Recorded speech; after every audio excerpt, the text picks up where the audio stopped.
Hello students, welcome back to our channel. Our channel আৰু এটা নতুন ভিডিও লৈ তোমালোকক স্বাগতম জনাইছো। সদায় কোৱাৰ দৰে আজিও কমপ্লিট ভিডিওটো হেকলৈকে চাবা। ভিডিওটো ভাল পালে লাইক কৰিবা, শেয়াৰ কৰিবা, আমাক কমেন্ট বক্সত কমেন্ট কৰি জনাবা যদি বুজিবলৈ কিবা অসুবিধা হয়। লগতে আমাৰ চেনেলটো সাবস্ক্ৰাইব কৰি থবা, লগতে বেল আইকনটো প্ৰেছ কৰিবলৈ নাপাহৰিবা যাতে আমাৰ প্ৰতিটো ভিডিওৰ হৈতে তোমালোক নটিফাই হৈ থাকা। যোৱাটো ভিডিওত আমি ক্লাছ 7 প্ৰাণী আৰু উদ্ভিদৰ দ্ৰব্যৰ পৰিবহণ নামৰ লেসনটোৰ আধা অংশ প্ৰশ্ন উত্তৰ আলোচনা কৰিছিলো। আজিৰ ভিডিওটোত আমি তাৰ পাছৰ প্ৰশ্ন উত্তৰখিনি আলোচনা কৰিম।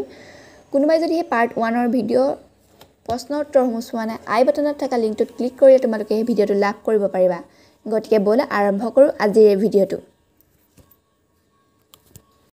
মানৱ দেহত হৃদযন্ত্ৰৰ প্ৰয়োজনীয়তাৰ বিষয়ে চমুকৈ লিখা। উত্তৰ: মানৱ দেহত থকা হৃদযন্ত্ৰ এটা অতি গুৰুত্বপূৰ্ণ অংগ। হৃদযন্ত্ৰত 4টা কোঠালি থাকে। এই কোঠালিকেইটা হ'ল বাওঁ অলিন্দ, সোঁঅলিন্দ, বাওনিলয় আৰু সোঁনিলয়। শৰীৰৰ বিভিন্ন অংশৰ অশুদ্ধ তেজ সোঁনিলয়ত জমা হয়। ঠিক একে সময়তে হাঁওফাঁওৰ পৰা বিশুদ্ধ তেজ ক্লোম শিৰাৰে বাওনিলয়ত জমা হয়। ইয়াৰ পিছতে তেজেৰে পূৰ্ণ অলিন্দ দুটাৰ সংকোচন হয়। তেজ অলিন্দৰ পৰা নিলয়লৈ যায়। সোঁঅলিন্দৰ পৰা অশুদ্ধ তেজ সোঁনিলয়লৈ আৰু বাওঁ অলিন্দৰ পৰা বিশুদ্ধ তেজ বাওনিলয়লৈ গতি কৰে। ইয়াৰ ঠিক পিছতেই নিলয়ৰ সংকোচন হয়। সোঁনিলয়ৰ অশুদ্ধ তেজ ক্লোম ধমনীৰে হাঁওফাঁওলৈ যায়। বাওনিলয়ৰ বিশুদ্ধ তেজ প্ৰধান ধমনীৰে দেহৰ বিভিন্ন স্থানত সঞ্চালিত হয়। তেজৰ একমুখী প্ৰবাহ নিয়ন্ত্ৰণ কৰাৰ বাবে অলিন্দ আৰু নিলয়ৰ মাজৰবোৰ কপাটযুক্ত হয়। হৃদযন্ত্ৰৰ সংকোচনে তেজৰ ওপৰত অধিক বল প্ৰয়োগ কৰে আৰু ৰক্তচাপ অধিক কৰে। হৃদযন্ত্ৰৰ প্ৰসাৰণে ৰক্তচাপ হ্ৰাস কৰে। হৃদযন্ত্ৰই এনেদৰে আমাৰ দেহত কাম কৰি আছে। পাছৰ প্ৰশ্ন: তেজ কি? তেজক কিয় সংবহন কলা বুলি কোৱা হয়? উত্তৰ: তেজ হ'ল এক জলীয় অংশ, প্লাজমা আৰু ইয়াত উপঙি থকা ৰক্তকণিকৰ দ্বাৰা গঠিত এক জলীয় পদাৰ্থ। তেজ হ'ল পৰিবহণৰ এক মাধ্যম। পুষ্টিদ্ৰব্য, লৱণ, বিভিন্ন গেছ যেনে অক্সিজেন আৰু কাৰ্বন ডাই অক্সাইড, বৰ্জিত দ্ৰব্যসমূহ, পানী আদি তেজে পৰিবহণ কৰে। এইবোৰ ৰক্তনলীৰে পৰিবাহিত হয়। সেইবাবে তেজক এক সংবহন কলা বুলি কোৱা হয়। পাছৰ প্ৰশ্ন: তেজত থকা ৰক্তকণিকাবোৰৰ বিষয়ে চমুকৈ লিখা। উত্তৰ: তেজত 3 প্ৰকাৰৰ ৰক্তকণিকা থাকে। সেইবোৰ হ'ল লোহিত ৰক্তকণিকা, শ্বেত ৰক্তকণিকা আৰু অনুচক্ৰিকা। প্ৰথমতে লোহিত ৰক্তকণিকাৰ বিষয়ে বৰ্ণনা কৰা হ'ল। লোহিত ৰক্তকণিকা চেপেটা ঘূৰণীয়া আকৃতিৰ। ইয়াত হিমগ্লবিন নামৰ এবিধ পদাৰ্থ থাকে। হিমগ্লবিনৰ প্ৰধান কাম হ'ল অক্সিজেন পৰিবহণ কৰা। হিমগ্লবিনে অক্সিহিমগ্লবিন ৰূপত অক্সিজেন পৰিবহণ কৰে। শ্বেত ৰক্তকণিকা: শ্বেত ৰক্তকণিকাবোৰ কোষকেন্দ্ৰযুক্ত ৰক্তকোষ। ইহঁতৰ কোষপৰশত কোনো ৰঞ্জক পদাৰ্থ নাথাকে। এইবোৰে বেমাৰৰ বীজাণুৰ সংক্ৰমণৰ পৰা শৰীৰক ৰক্ষা কৰে। অনুচক্ৰিকা: অনুচক্ৰিকাবোৰ কিছুমান কোষপৰশৰ খণ্ড। আমাৰ শৰীৰৰ কোনো এটা অংশ কেতিয়াবা কাটিলে তেজ ওলায়। কিছু সময়ৰ পাছত তেজ গোট মাৰে, তেজ ওলোৱা বন্ধ হয়। এই অনুচক্ৰিকাই তেজ গোট মৰাত সহায় কৰে। পাছৰ প্ৰশ্ন: হিমগ্লবিন কি? ইয়াৰ কাম কি? উত্তৰ: হিমগ্লবিন হ'ল লোহিত ৰক্তকণিকাৰ এটা অংশ। হিমগ্লবিনৰ বাবে তেজৰ ৰং ৰঙা হয়। হিমগ্লবিনৰ প্ৰধান কাম হ'ল অক্সিজেন পৰিবহণ কৰা। পাছৰ প্ৰশ্ন: ৰক্তবাহিকা কেই প্ৰকাৰৰ? প্ৰতিবিধৰ বিষয়ে চমুকৈ লিখা। উত্তৰ: ৰক্তবাহিকা 3 প্ৰকাৰৰ। সেইবোৰ হ'ল ধমনী, শিৰা আৰু কোশিকা। প্ৰথমতে ধমনীৰ বিষয়ে বৰ্ণনা কৰা হ'ল।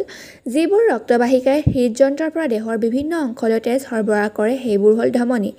ধমনীবোৰ মঙহাল আৰু 3 তৰপীয়া। ধমনীৰ বেৰখন ডাঠ। ধমনীৰ মাজেৰে তেজ বেছি চাপেৰে প্ৰবাহিত হয়। শিৰা: যিবোৰ ৰক্তবাহিকাই দেহৰ বিভিন্ন অংশৰ পৰা হৃদযন্ত্ৰলৈ তেজ কঢ়িয়াই আনে সেইবোৰে হ'ল শিৰা। শিৰাবোৰ মঙহল আৰু 3 তৰপীয়া। কোশিকা: কোশিকাবোৰৰ বেৰ এটা মাত্ৰ কোষৰ স্তৰেৰে গঠিত। এইবোৰে অংগসমূহত এটা জালিকাৰ সৃষ্টি কৰে। কোশিকা ধমনী আৰু শিৰাৰ মাজত সংযোগকাৰী ৰক্তবাহিকা। তেজ ধমনীৰে আহি কোশিকাৰ মাজেৰে প্ৰবাহিত হৈ শিৰাৰে হৃদযন্ত্ৰলৈ ঘূৰি যায়। ইয়াৰ অতি পাতল বেৰেৰে গেছৰ আৰু অন্যান্য বস্তুৰ কলা কোষ আৰু তেজৰ মাজত বিনিময় ঘটে। অক্সিজেন তেজৰ পৰা কলা কোষলৈ যায়। পাছৰ প্ৰশ্ন: মানুহৰ ৰেচনতন্ত্ৰ কিহৰ দ্বাৰা গঠিত? উত্তৰ: মানুহৰ ৰেচনতন্ত্ৰ এযোৰ বৃক্ক, এযোৰ মূত্ৰনলী, এটা মূত্ৰাশয় আৰু এটা মূত্ৰপথেৰে গঠিত। বৃক্কৰ কাৰ্যৰ বিষয়ে চমুকৈ লিখা। উত্তৰ: মানুহৰ ৰেচনতন্ত্ৰৰ এক প্ৰধান অংগ হ'ল বৃক্ক। আমাৰ প্ৰধান ৰেচন দ্ৰব্য হ'ল ইউৰিয়া। ই কাৰ্বন ডাই অক্সাইড আৰু এমনিয়াৰে সংযুক্ত হৈ সৃষ্টি হয়। তেজে বৰ্জিত দ্ৰব্যসমূহ বৃক্কলৈ পৰিবহণ কৰে। একোটা বৃক্ক অসংখ্য নেফ্ৰনেৰে গঠিত। বৃক্কত তেজ পৰিশোধিত হয়। বিভিন্ন দ্ৰব্যসমূহ পৰিস্ৰৱণ প্ৰক্ৰিয়াত তেজৰ পৰা পৃথক হয়। প্ৰয়োজনীয় দ্ৰব্যসমূহ পৰিস্ৰুতৰ পৰা তেজে পুনৰ শোষণ কৰি লয়। অৱশেষত পানীত দ্ৰৱীভূত বৰ্জিত দ্ৰব্যসমূহ মূত্ৰ হিচাপে বৃক্কৰ পৰা মূত্ৰনলীৰে আহি মূত্ৰাশয়ত জমা হয়। নেক্সট কুৱেশ্যন, উদ্ভিদৰ পৰিবহণ তন্ত্ৰৰ বিষয়ে চমুকৈ লিখা। উত্তৰ, উদ্ভিদে মাটিৰ পৰা পানী আৰু খনিজ লৱণ কঢ়িয়াই লয়। এই পানী আৰু খনিজ লৱণ জাইলেম কলাৰে ডাল পাত আদিলৈ যায়। উদ্ভিদৰ পাতত থকা পত্ৰৰ সৈতে সূৰ্যৰ তাপ শোষণ কৰি সালোক সংশ্লেষণ প্ৰক্ৰিয়াৰে খাদ্য প্ৰস্তুত কৰে। এই খাদ্য বা গ্লুক'জ ফ্লোৱেম কলাৰে দেহৰ বিভিন্ন অংশলৈ পঠিয়াই দিয়ে। এনেদৰে উদ্ভিদৰ পৰিবহণ তন্ত্ৰ গঠিত হৈছে। প্ৰচ্ছেদন কাক বোলে? ইয়াৰ গুৰুত্ব কি? উত্তৰ, উদ্ভিদৰ পাতৰ তলফালে আৰু কোমল কাণ্ডত অসংখ্য সৰু সৰু বিন্ধা থাকে, যাক পত্ৰৰন্ধ্ৰ বোলে। এই পত্ৰৰন্ধ্ৰৰ মাজেৰে উদ্ভিদে উদ্ভিদৰ প্ৰয়োজনীয় পানী জলীয় বাষ্পৰূপে উলিয়াই দিয়ে। উদ্ভিদৰ এই প্ৰক্ৰিয়াক প্ৰচ্ছেদন বোলে। উদ্ভিদৰ জীৱন প্ৰক্ৰিয়াত ইয়াৰ গুৰুত্ব অপৰিসীম। উদ্ভিদৰ শিপাই মাটিৰ পৰা যথেষ্ট পৰিমাণে পানী শোষণ কৰি লয়। ইয়াৰ প্ৰয়োজনীয় পানী উদ্ভিদে গ্ৰহণ কৰে আৰু বাকী অংশ প্ৰচ্ছেদন প্ৰক্ৰিয়াৰ বাহিৰ উলিয়াই দিয়ে। গতিকে আজিৰ ভিডিঅ'টো তোমালোকলৈ ইমানখিনিয়ে আগবঢ়ালোঁ। ধন্যবাদ।